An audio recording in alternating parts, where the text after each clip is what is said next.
Good morning. Visakha తీరంలో ఓ మాయగాడు హల్చల్ చేస్తున్నాడు. అక్షరం ముక్క రాకున్నా బ్యాంకర్లను బురిడి కొట్టిస్తున్నాడు. ఇప్పుడు బిల్డర్గా చెలామణి అవుతున్న అతగాడు ఒకప్పటి రౌడీ చీటర్. ఒకే స్థలంపై 8 బ్యాంకులను మోసం చేసి 22 కోట్ల రుణాలు కాజేశాడు. ఎట్టకేలకు పాపం పండిన అతగాన్ని కటకటాల వెనక్కు నెట్టారు పోలీసులు. చూస్తే టిప్ టాప్ గా కనిపించిన ఇతను ఒకప్పుడు ఓ రౌడీ షీటర్. పేరు మాల్యాద్రి. విశాఖలో ఎక్కడ కబ్జా జరిగినా మూలాల్లో మల్యాద్రి పేరు వినిపిస్తుంది. ఇక మోసాలు చేయడంలోనూ ఇతగాడు చెయ్యి తిరిగినోడు.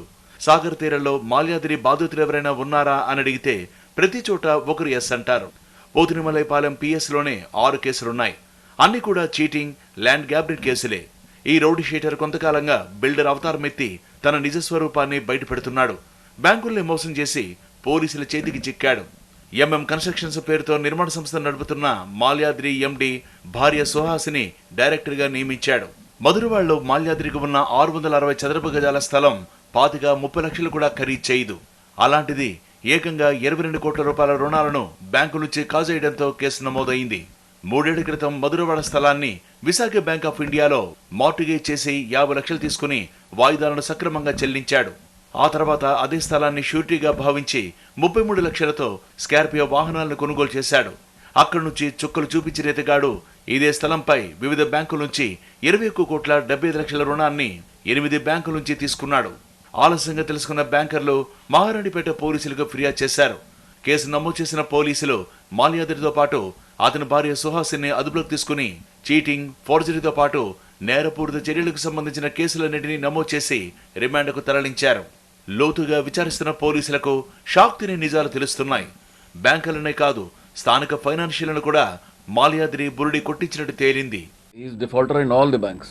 ఏమి బ్యాంక్ తీసుకున్నారు మంచి డబ్బులు, కానీ అసలు ఏం పే చేయట్లేదు. సో ఇందులో బ్యాంక్స్కి చాలా లాక్సిటీ ఉన్నాయి.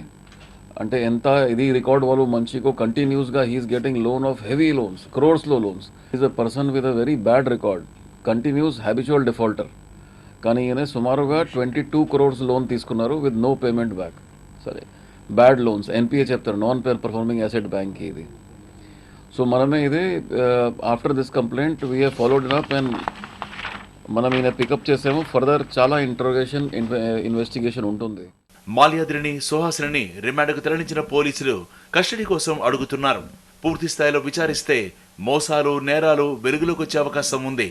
సో క్రైమ్ నంబర్ 243/16లో మనమే అరెస్ట్ చేసాము. Under section 420, that is cheating, 467, 468, 471 forgery, read with 34 అంటే కామన్ ఇంటెన్షన్లో ఇది చేశారు offence. So it's a major white collar crime. మన సిటీలో ఇది మేజర్ వైట్ కాలర్ క్రిమినల్నే. అండ్ ఇది మీరు అనుకోండి, తర్వాత ఇది కన్స్ట్రక్షన్ జరిగితే every one who purchases that flat MM కన్స్ట్రక్షన్కి they all become involved in litigation.